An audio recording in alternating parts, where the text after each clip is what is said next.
सह वीर्यं कर्वावहे तेजस्विनावधीतमस्तु मा विद्विषावहे Om Shanti Shanti Shanti. Kata Upanishad 2 to 14. How shall I know that supreme indescribable bliss which they realize directly as this? Is it self-effulgent? Does it shine distinctly or does it not? The translation is kind of used the word unspeakable. I mean that is not kind of correct. I mean the usage. That's why. How shall I know that supreme indescribable bliss which they who those who realize it directly as this? Is it self-effulgent? Does it shine distinctly or does it not? तदेतदिति मन्यन्ते अनिर्देश्यं परमं सुखं कथं नु तद्विजानीयाम् किमु भाति Vibhas.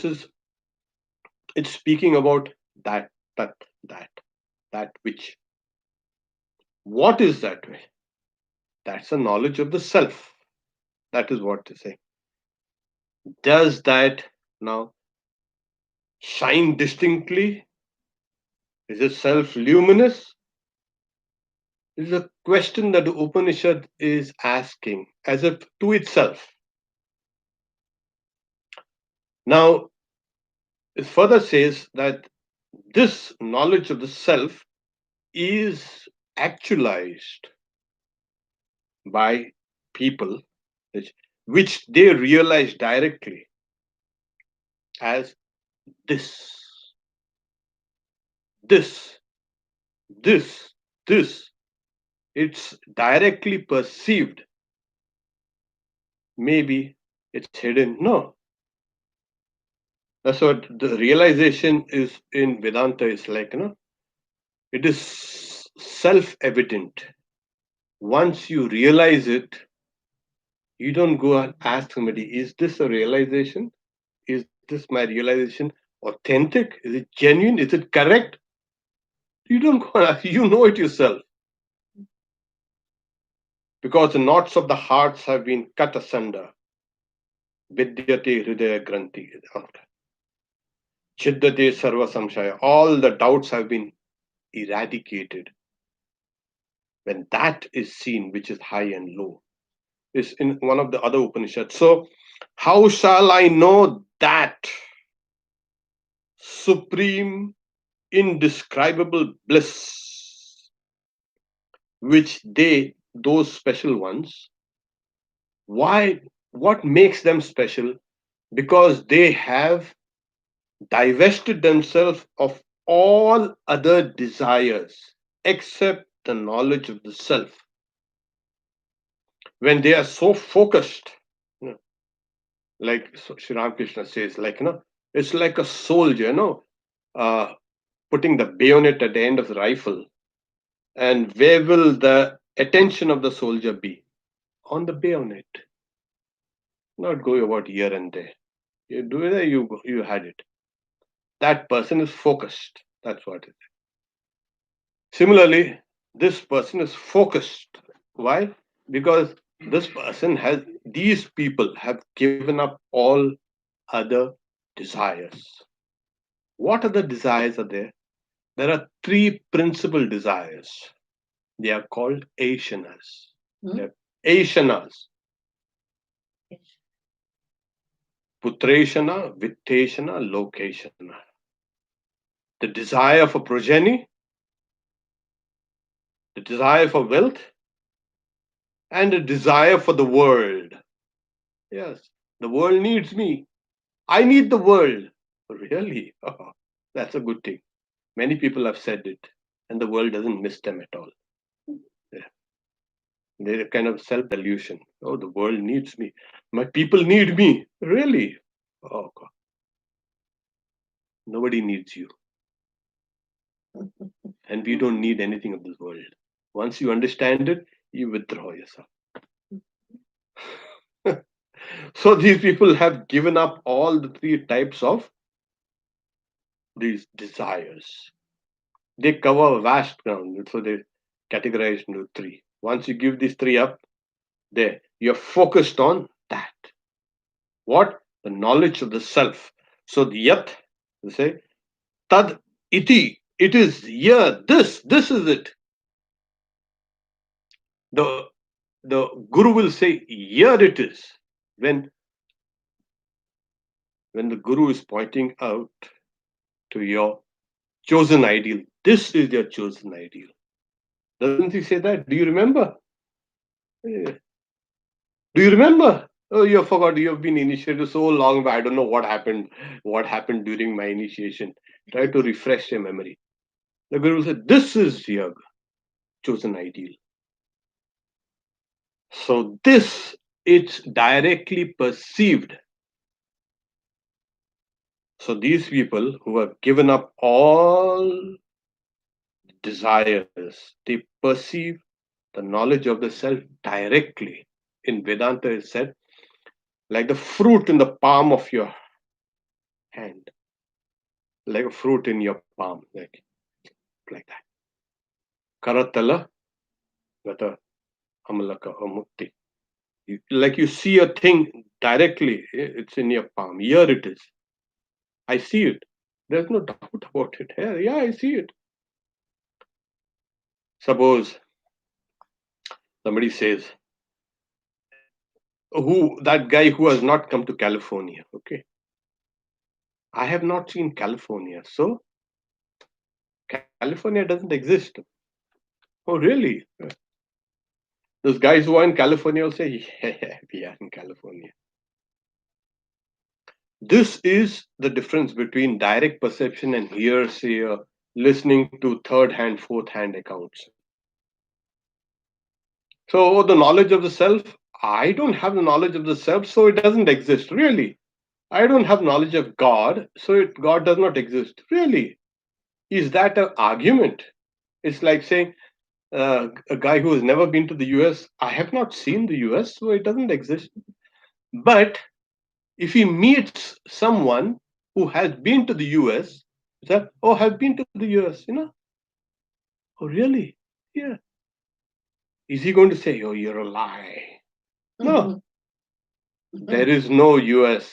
And what you're saying, the US is all lie. No, the guy will listen to him. Yeah, I think. So, this is what the scriptures do. You haven't yet realized it? Okay, this is what it is actually. So, it is describing to you that reality, and you've got to listen to it. If you say, oh, the scriptures are a lie, oh, that person is a lie, then only what he thinks or she thinks is the truth. So it might be a self delusion.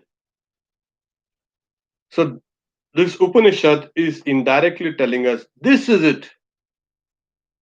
And the person who knows will tell you this is it here.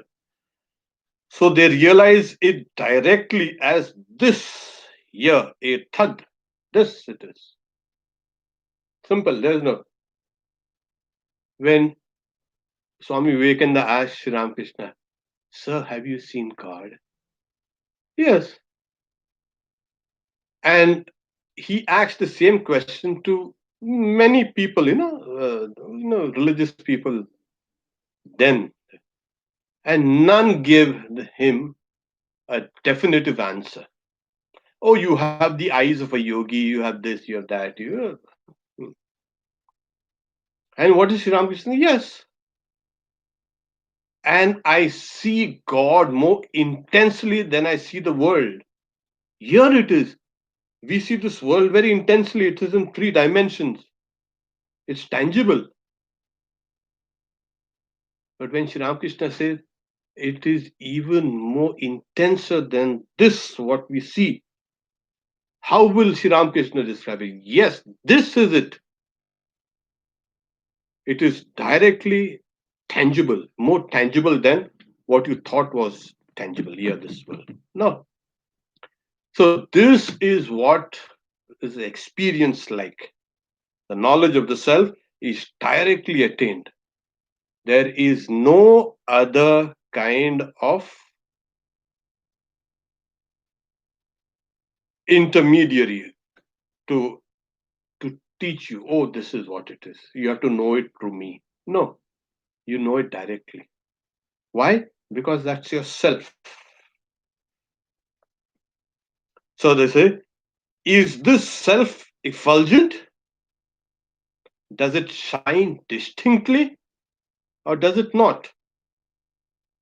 So this is a question posed by the Upanishad to itself, as it were. There are some people who know it distinctly as this. Now, is this self effulgent? Is it apparent? Is it direct perception? Well, it's a, or it isn't. Why it isn't? Apparently, well, we'll because the next verse will take this up. But here, the commentator says, "Is it my? It is it my object? Is it is the object of my consciousness?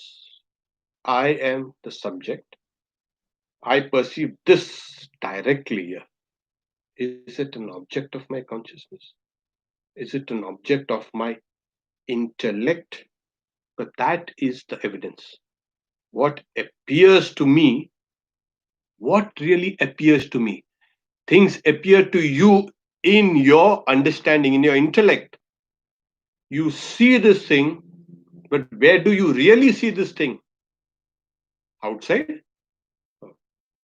It appears outside, but you understand it to inside, to the inner kind of this, to the mind or to the intellect.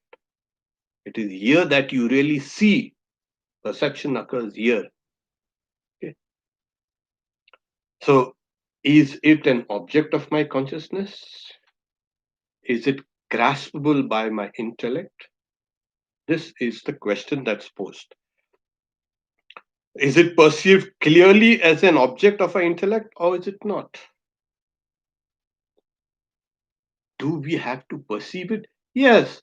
The whole rationale of Vedanta is you've got to perceive this thing here and now. It's not a post mortem attainment of something. Oh, you see, after I die, and then I will go to heaven, and then there I will see something. If you have not seen it here, you won't see it there. You better see it here. So, what is the evidence? What is the, they say, pramana of these books? Well, the evidence is you yourself. The books do not kind of authenticate me. I authenticate the books. In many people, in many religions, it's the book that authenticates you. What you're supposed to do this and do that, and this commandment and that commandment. Follow the line. Don't fall out of the line. Huh. What is the proof that this is else with my inner understanding? Yeah, this is. People ask, yeah, I exist. So what a kind of silly thing you ask, does God exist? If you exist, you are the proof that God exists. According to Vedanta, of course. You can't you can't really understand non-existence. That's the strongest you can say. Nobody doubts oneself. It's there. It's tangible. Is there? Oh my God. Do I exist? You should ask that question to yourself. Do you exist? Uh, does God exist? Do you exist? Ask yourself. And then you'll find out. the answers whether you exist. If you exist, then everything else exists. That is, reality exists. So this question put: why is it difficult to grasp? Because it is beyond the range of the body and the senses and even the mind. Because these are limited factors. If you are dependent on your senses to understand reality, you will understand reality in a very limited way. Now, if you try to understand through the mind, you will understand that reality through a slightly broader way. But if you understand reality through your soul, you understand it correctly. You will see in the next section what are the grades of this kind of realization. But here is saying, does it shine? Yeah, does it shine? Is it self-effulgent? Is it kimu bhati vibhati va? Bha. Bha is to shine. It's luminous. That's what, the word in the India is a kind of a anglicized word. It's a, of what, Bharat. So you have a lot of sunshine. Yeah. So light of shines with the light of knowledge. That's what Bharat was. So kimu bhati vibhati. Does it appear like that? Does it shine like that? No. Yeah. Now here it is. Now we have this idea that. So the next verse is telling us about is further an extension of this very. And this is the last verse in this section.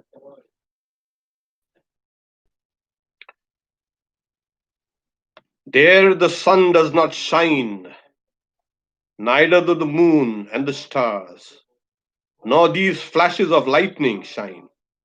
How can this fire? All these are variously illumined.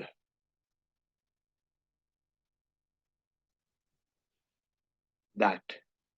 Okay.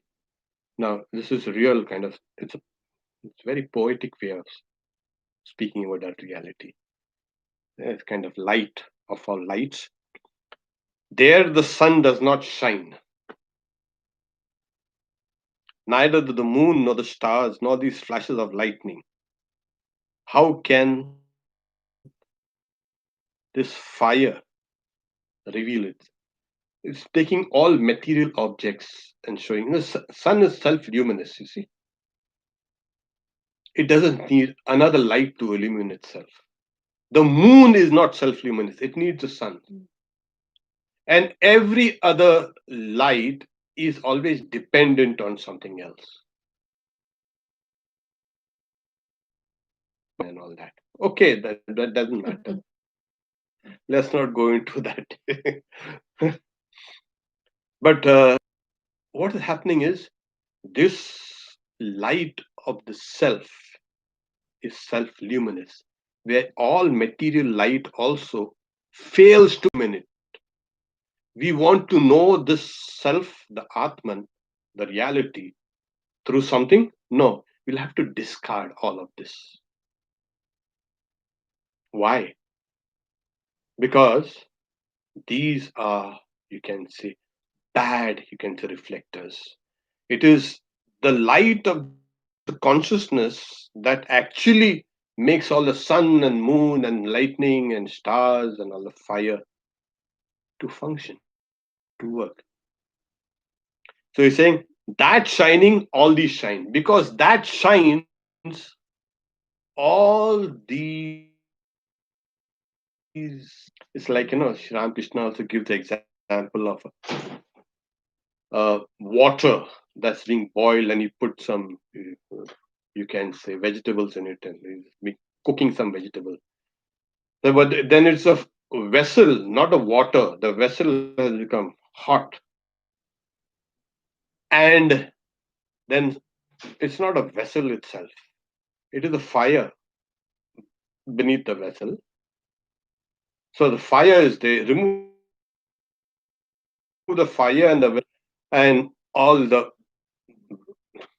whatever you're boiling inside will settle down quiet.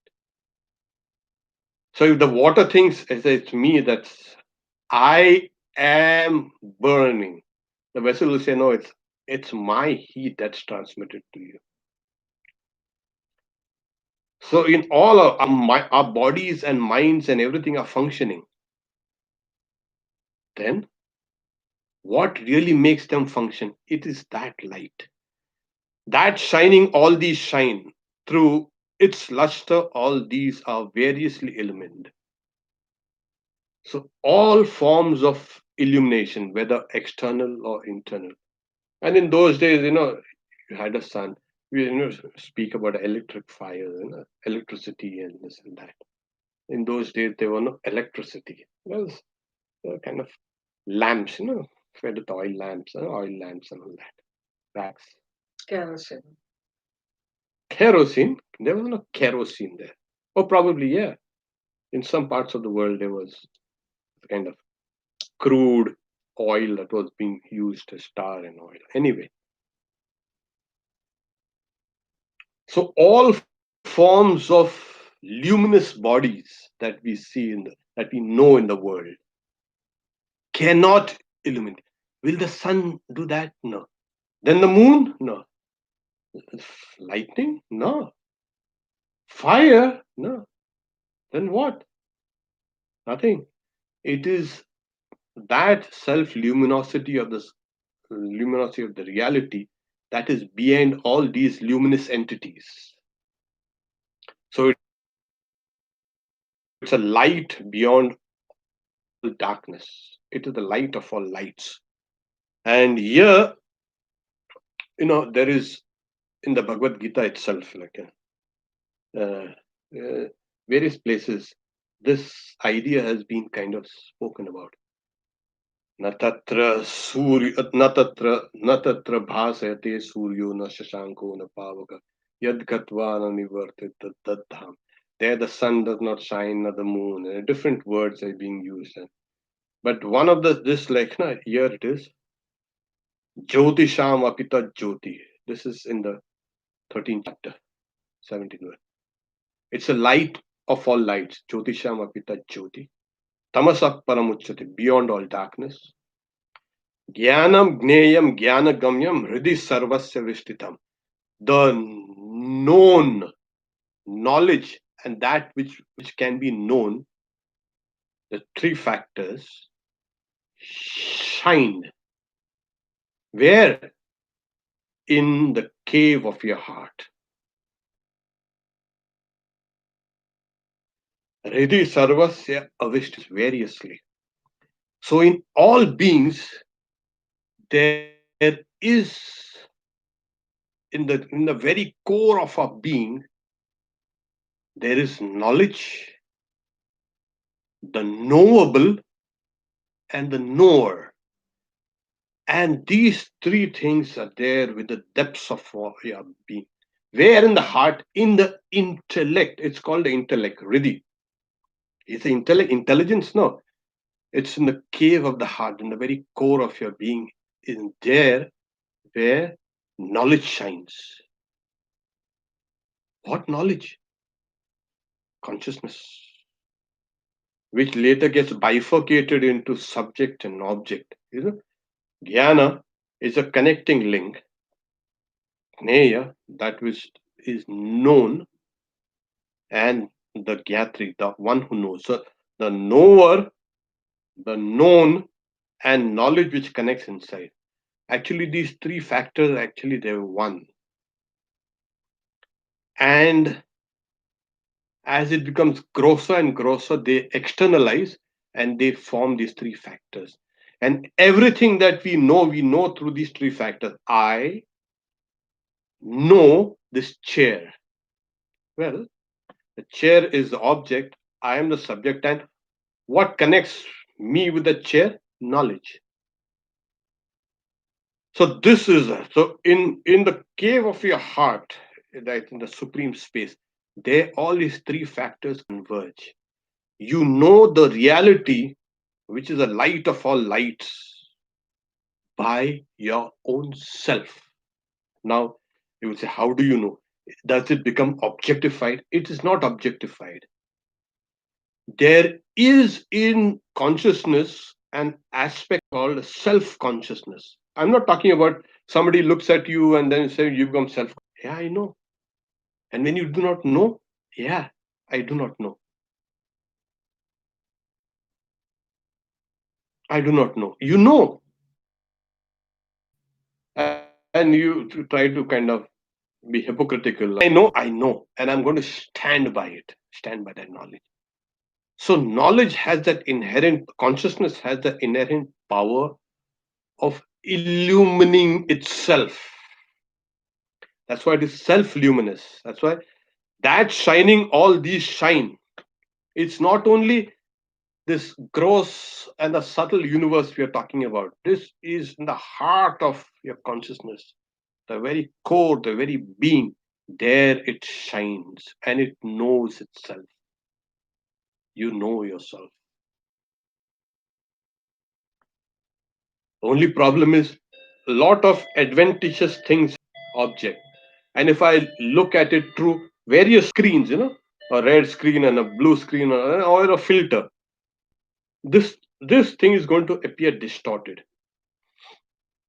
I know it, but it's distorted. In the same way with this self-luminous Atman in me. I know it, but it is filtered through various kind of the body and the senses and the life force and the mind, and so many things are there. My old beliefs, my old karma, and here there. So that light that filters through all the thing appear distorted. Well, you take a prism and you can split its constituent parts, like no that the various, and you put another prism, you can converge all those. So this light of consciousness that is inside, which is self-luminous, which is the light of all lights, is as it were diffracted right now, and it has to be made to converge. And where can it be converged? It can converge only there in the cave of your heart, there within you, where all these things merge. So that light, what happens is people say, oh, this light and light. Like we are just talking before the class, and God said, let there be light, and there was light. Yes. What is the magician or something like that? Yeah. Let there be light and there was light. That's why it's saying Jyotisham, no stars, no lightning, no fire, no, not even your mind can illuminate. Why? Because because of that luminosity, the mind and the senses and the body and stars and moons and planets and etc., all these things have obtained their reality. You pull the plug and there it's over. You pull the plug and what happened? Nothing happened. So, you know, we see this world. No, came in when I came in here, Satya was working in the dark and he said, there's a light. And then he said, you bring in the light. And I put the lights on and then his light was there. So, human beings are oriented towards light. Our whole visual apparatus that is oriented towards seeing light, seeing and then moving towards it. You notice? You see things at a distance. In the Panchadasi, there is something called Samvadi Brahma and Asambhadi.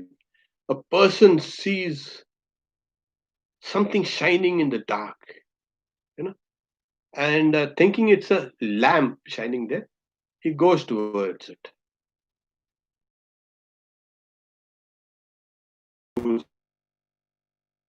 Or something like that.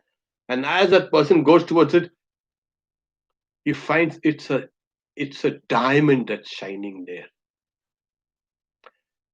Until and unless that person does not go towards that light, he will not get the gem. Well, he never got that light, but he got a gem. Human beings are always oriented towards light. We do not like darkness. And that's why you see dark deeds are committed after dark. As it's evening, as that light goes up and the sun goes down, and people of all stripes keep on crawling out of the woodwork with all that evil tendencies. Darkness has a kind of a wailing power. It's like, yeah, whatever I do, nobody will recognize me. My deeds will go unrecognized, unseen, unknown, but I will do those things. Light and the darkness was always in constant tussle. All these old mythologies, it's nothing but day and night, the constant darkness and light is always. So human beings had been oriented towards going towards the light. And really, you notice that we develop more during the daytime in the light. For there are various factors, but then we see things and we move towards it. It's a light. Imagine if there was no sun. Well, there would be no life at all. All life is directly or indirectly linked to that sun. Every life cannot be said life which is found in the deep trenches in the oceans. Everything is, our whole life is dependent on the light of the sun. Okay. Now, you remove that sun and put the Atman, that self there. All life and everything will depend on that Atman, that reality. Everything, yes. Take that reality out, and what remains? Everything is, somebody pulls the plug, everything is over. So that's why he's saying it's the light beyond, it's a light of all lights. There the sun does not shine, neither do the moon and the stars, nor these flashes of lightning shine. How can this fire, that shining, all these shine? Through its luster, all these are variously illumined. न तत्र सूर्यो भाति न चन्द्रतारकं नेमविद्युतो भाति कुतोऽयम् अग्नि तमेव भान्तम् अनुभाति सर्वम् tasya bhasa sarvamidam vibhati. Because that exists, everything exists. Because that shines. Why does existence have the quality of shining? Yeah, Vedanta says that which is existence as the bhati shines. And that which shines is extremely lovable, dear, priya. That which shines, that is luminous, it's extremely beloved. So existence always is self-luminous. It does not need any other, you can say, light. Now in Vedanta, it comes down to, what about that soul and God? They say, there's a soul and there's a God. In the highest reaches of Vedanta,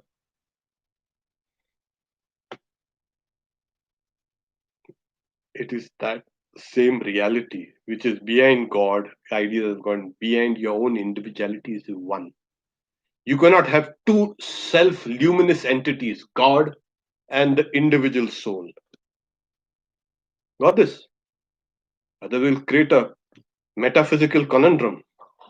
Two. This is self-luminous. God, what are you doing? I'm self-luminous. What about this soul? Self-luminous. Why? Because this guy has to become self-luminous. Why? Because if it has to attain immortality, it has to be self-luminous, self-existent. Now the problem comes: how many? There's a guy here who says self-luminous, and all these guys, all self-luminous guys. That reality is one, and that is the same as your own reality. So it Clear. solved all that big problem of too many guys fighting for the luminous to be in the sun.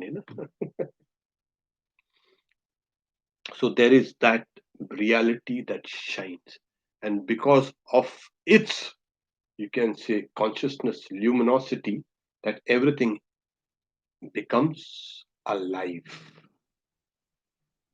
Always, just always, like, yeah, you light a kind of a, you can say, piece of wood. The wood says, I'm burning, I can burn you. Mm. Well, no, the wood actually is burning through fire, which is something different. The two have kind of combined together. When water is hot, heat and water are two separate things, but they're blended together. When iron also is heated, it becomes red and then white with heat. There are two separate things, but they are blended together. Similarly, in the cave of our heart, this knowledge, the knowable and the known, they are kind of blended together there. And that's kind of reflected. Got this? So as it starts manifesting, it manifests as subject, object, and that which connects us. The same thing is, it's called a triputi Veda, the threefold, you can say, difference. In the gospel also you find. Oh, you see, I don't. And there's a Pandit that has come and explaining, Vedanta with the threefold, you can say. The knower, the knowledge, and the known, or the meditator, the meditation, and the thing meditated upon, object of meditation. So, Shri Ramakrishna, you say, oh, this threefold. It's for me, it's very simple. I and my mother, divine mother. So this is very simple. It is actually more simplified. I and mother. There it is. And then later on, you'll find that the I has merged into this mother. What remains is only that. So this is how this verse is interpreted. Does it shine distinctly like the previous, or does it not? Does it shine? Yes, it shines distinctly and variously, as the commentator says. It shines in me, it shines in everyone, it shines behind every form of existence. This world that you see, I remember a great Swami. He was a disciple of Raja Maharaj, Swami Brahmananda. He was telling you see this Belur Mutt? Yeah, this is Belur. Talking about curled up inside this Belur Mutt, there's another Belur Mutt, a luminous Belur Mutt. When you enter, you see the external. It's like, so when you wear clothes, Belur Mutt that you see, the world that you see is kind of wearing a garment. And that's what we see. But stripped of its garment, what do you see? There's another, that same reality which is there, appearing in its true nature. So, this world that you see, everything that you see, it's a kind of a, put it away, and you see that luminous being there behind Mhm. everything, luminous being. So, here also, strip yourself of all these coverings that you've smothered the reality. And now, as you keep on, okay, that reality will shine. And it will always shine there because that's the nature to shine. Though externally you say, oh, this reality is kind of covered up there. And the whole process of spiritual discipline is to uncover that. It's not generating a new reality or producing a new reality or nothing. It's your spiritual practices producing the result of this reality, this the reality that you no, no. All spiritual disciplines, all prayers and fasting and all these things have to be understood. They are not end in itself. They are the means to peel back the layers that you have laid down over the years. And as you keep on peeling them one by one by one by one, you will find. So in the Upanishads, there's uh, a young man who was feeling so proud that he was a great scholar, and his father had to kind of cut him down to size. Yes, Chandra. So he said, "Get me that fruit." Where is the fruit? See, bring it. Cut it open. Cut it open. What do you see? The flesh, sir. Cut it open. What do you see? The tiny seeds, sir. Break them open. What do you see? Nothing. What do you mean nothing? It's from the very essence of that which you cannot see, which has produced everything, of which all these things are made. That is the self, and thou art that. O Svetaketu. Tattvamasi Svetaketu. Those beautiful, you can say, teachings in the Chandogya Upanishad. That is the truth. That is the self. This is the truth. This is the self, the Atman. It is self luminous here. Another thing that this verse also indirectly speaks is you cannot know it through any other means except through itself. I know myself through myself. You know the Atman through the Atman. Atmani eva Atmana. You through the Atman. You know the Brahman through the Brahman. You cannot know Brahman or the Atman through Maya. That has to be dropped off. So you know, and that's what this kind of that self luminosity has the power of self reflection. It knows itself. I know myself. But what about the deep sleep? I don't know. Yeah, it's kind of covered there. But when you wake up, yeah, I knew I was sleeping. I knew I was there. So this is a test of self luminosity of the reality, that it shines all the time, everywhere, in all beings. We should not think that, oh, it stomped down on all small creatures and why they are taking away some of our light. They're taking some away of our importance. No, no, it's all beings. But in the human, you can say, mind, the chitta has taken the perfect form for its realization. Swami Vivekananda said, immediate salvation is not possible for a cow, but it is for a human being. The very structure, the mind has arisen to the state of, you can say, purity. So when we say that it has become the object in our intellect, so that intellect is free from tamas and rajas, the two lower qualities of nature. It's become sattvic, sattva. And that is what. So here you're saying buddhi grayam atindriyam. Atindriyam, beyond the senses and grasped by the intellect. We have seen this verse. Buddhi grayam atindriyam. Grasped by the intellect, grasped by that consciousness. There it is. And once you have it, there is have it. Once you know this, you know everything. By knowing one lump of clay, you know all that is made of clay in this universe. You know, if you know one, you can say atom, you know all the atoms in the universe. If you know one form of energy, you know all the energy in the universe. That is also in the Chandogya Upanishad, to Sveta Ketu. So you separately trying to run about and seeing everything Is the self-luminous or not? You know it. Okay.